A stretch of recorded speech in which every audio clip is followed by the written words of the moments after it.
নাম নুৰুজ্জামান ৰহমান, মই এক্স কাউন্সিলৰ এই মধুচলমাৰী টিএমআৰডি। আজি আপোনালোকে এইখিনি স্থানত যে ইমান ভিৰ কৰিছে বা প্ৰতিবাদ কৰিছে, আসল কাৰণটো যাতায়াতৰ খুব অসুবিধা। এনে আমি একচুৱেলি আমাৰ ডিমাণ্ড আছিল অভাৰব্ৰিজত, কিন্তু তেতিয়া ইঞ্জিনিয়াৰ বা কোনোবা আমাৰো কিছুমান মানুহ লগ লাগিয়ে তেওঁলোকে ইয়াত ভিজিবল নহয়, কিয়নো এই যে ডিকে ৰোডত এটা অভাৰব্ৰিজ হৈছে, ইয়াৰ ওচৰত নহ'ব, এটা আণ্ডাৰগ্ৰাউণ্ড দিছে। আমি তেতিয়া ৰাইজ মানি লৈছিলোঁ, কিন্তু কথা হৈছে কি এতিয়া এই আণ্ডাৰগ্ৰাউণ্ড যিটো বৰ্তমান যিটো দিছে, ইয়াত এতিয়া পাব্লিকৰ বহুত প্ৰব্লেম। এক নম্বৰ কথা হৈছে কি কোনো লাইট নাই ভিতৰত, এক্সিডেণ্ট হোৱাৰ খুব সম্ভাৱনা থাকে। দুই নম্বৰ কথা হৈছে কি যে ইয়াৰ পানী ওপৰৰ পৰা পানী পৰে, তলৰ পৰা পানী উঠে। এটা বাৰিষাৰ সময়ত আমি এইটো ইউজ কৰিব নোৱাৰোঁ, আমাক এক মুল্লুক ঘূৰি যাব লাগে। তিন নম্বৰ কথা হৈছে কি ইয়াৰ এই যে সুৰংগত সোমাওঁতে আৰু ওলাওঁতে যি হেৰি দিছে, ইয়াক মানে ডাষ্টবিনৰ নিচিনা বস্তুটো হৈছে। আমাৰ এই মানে এক্সিডেণ্ট হোৱাৰ খুব ভয় হৈ থাকে। ল'ৰা ছোৱালী স্কুল কলেজ যায়, যে টাউনত যায় বা বজাৰ কৰিব যায়, মানে বিৰাট এটা অসুবিধাৰ সৃষ্টি। আমি বহুবাৰ জনাইছোঁ, ৰেলৱে ডিপাৰ্টমেণ্টক জনাইছোঁ, আৰু লাষ্টত NGOৰ মাধ্যমতো আমি বহুত ডিমাণ্ড দিছোঁ আৰু, কিন্তু এতিয়ালৈ আমি ফলপ্ৰসূ কোনো লাভ পোৱা নাই। এই ৰাস্তাবিলাক যেনে বোকাঘাট নিচিনা পৰিৱেশ হৈছে বা ইয়াত খেতি কৰা যাব, কিমান টকাৰ এই চেংচন হৈছিলে, কামখিনি কোনে কৰিছে, কি সমস্যা? একচুৱেলি কিমান টকাৰ চেংচন হৈছে মই এমাউণ্টটো ক'ব নোৱাৰিম, কিন্তু ইয়ালোকৰ কামৰ যিটো লক্ষণ দেখিলে আমি গম পাওঁ যে ইয়াত আমি যিমানে নকওঁ কিয় ইয়াত যে অলপ স্বচ্ছতা থাকিব লাগে, আমি সিহঁতৰ পৰা জানিব বিচাৰোঁ। সিহঁতে স্পষ্ট কথা নকয়, কিবা কিবি কৰে, ৰেলৱে ডিপাৰ্টমেণ্টৰ পৰা আহি কৰে, কৰি গুচি যায়। এতিয়া কি হৈ আছে ভিতৰত আমি নাজানো। সেইকাৰণে আজি আমি ৰাইজ একগোট হৈছোঁ।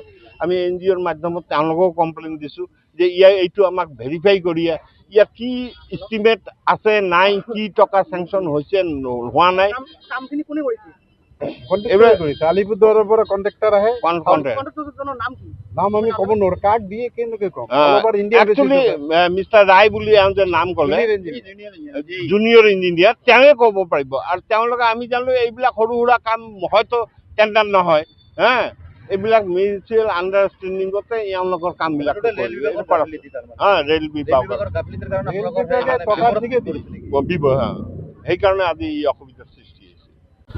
মোৰ নাম নুৰুল ইছলাম, ধুবুৰী ডিষ্ট্ৰিক্ট ডেভেলপমেণ্ট কমিটিৰ আলিপুৰদুয়াৰ ডিভিশনেৰ জেনাৰেল সেক্ৰেটাৰি। কি অভিযোগ আছে? সিহঁতে অভিযোগ দিছে এইখিনি তোমাৰ পানী জমে, ওপৰেদি পানী পৰে, লাইট নাই, আণ্ডাৰগ্ৰাউণ্ড ব্ৰিজটো লাইট নাই। লাইট নাথাকাৰ কাৰণে ইয়াৰ আগতো দুইবাৰ দিছিল, তথাপি আমি পঠাই দিছোঁ। মই আৰু প্ৰেচিডেণ্টে এক্সিকিউটিভ বডিত পাছ কৰি পঠাই দিছিলোঁ। পঠাই দিয়াৰ পিছত এইখিনি কাম কৰিলে, কি কৰিলে নকৰিলে নাজানো। পইচা 3 লাখ টকা বিল লৈছে। 3 লাখ টকা বিল লৈছে এছিষ্টেণ্ট ইঞ্জিনিয়াৰ মিষ্টাৰ ৰায় গোলগঞ্জত থাকে। তেওঁৰ আলিপুৰদুয়াৰ ডিভিশনত ফকীৰাগাঁৱত তেওঁৰ অফিচ। তেওঁ কি কাম কৰিছে নকৰিছে আজিলৈকে পোৱা নাই। আৰু ডেভেলপমেণ্ট ৱাৰ্ক বহুতো কৰিছে, কিন্তু কোনো ৰেকৰ্ড কোনো কি নাই। ইয়াত ৰাইজে বহুতবাৰ আমাৰ সাথে কমপ্লেইন দিয়ে। এনেকুৱা এক্সিকিউটিভ বডিত যোৱাকালি তোমাৰ মঞ্জু চৰকাৰে এইখিনি কমপ্লেইন উঠাইছে, আৰু মই পাছ কৰিছোঁ, পঠাই দিম। পঠাই দিয়াৰ আগতে প্ৰেচিডেণ্টে ক'লে আপুনি এটা কাম কৰক, প্ৰপাৰ বস্তুটো চাই আহি আপোনালোকে কওক কি অসুবিধা। ৰাইজে মোক আজি কমপ্লিট ঘেৰি পেলাইছে।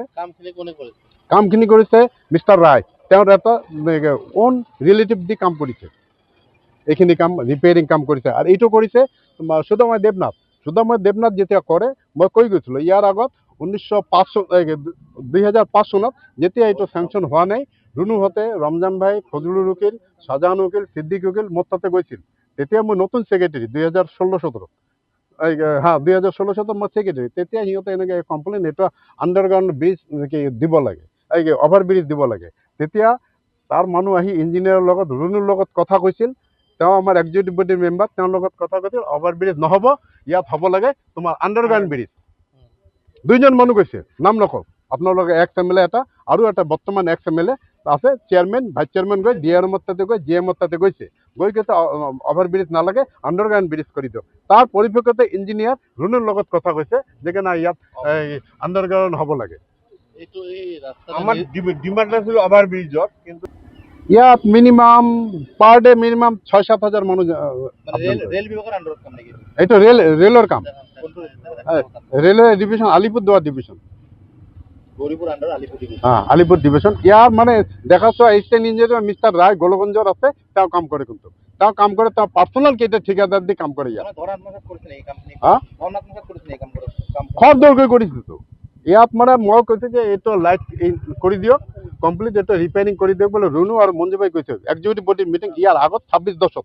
তো মই ঠিক আছে মই চাম। তাৰপিছত আমি নিজে প্ৰেক্টিকেলি এইখিনি চাই গ'লোঁ।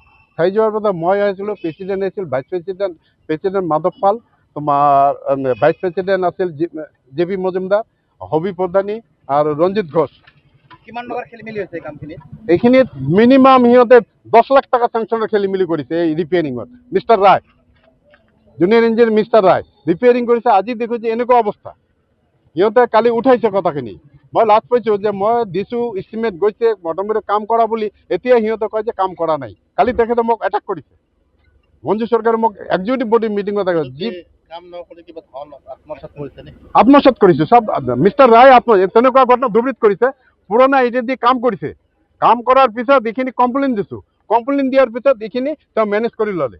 মেনেজ কৰিলে দুজন, আমাৰে ভিতৰত দুজন তেওঁক মেনেজ কৰিলে কাম কৰি আছে। মিষ্টাৰ ঘোষ বুলি কাম কৰিছে। আপোনালোকৰ যাতায়াতৰ অৱস্থা খুব অসুবিধা। এতিয়াতো আপোনালোকৰ ইয়াৰ পৰা মানুহ যিখিনি কৈছে, তো মই নিজে চালোঁ আৰু মই ইয়াৰ কি ক'ম আপোনালোকক। কিন্তু মই এটা কাৰণত দুখিত হৈ বৰ্তমান অসুস্থ অৱস্থাত ষ্ট্ৰক হৈছে, তেওঁ যদি থাকিলে এইখিনি কাম নহয়। যিকোনো খবৰৰ বাবে যোগাযোগ কৰক আমাৰ এই নম্বৰত 9181 307 2221।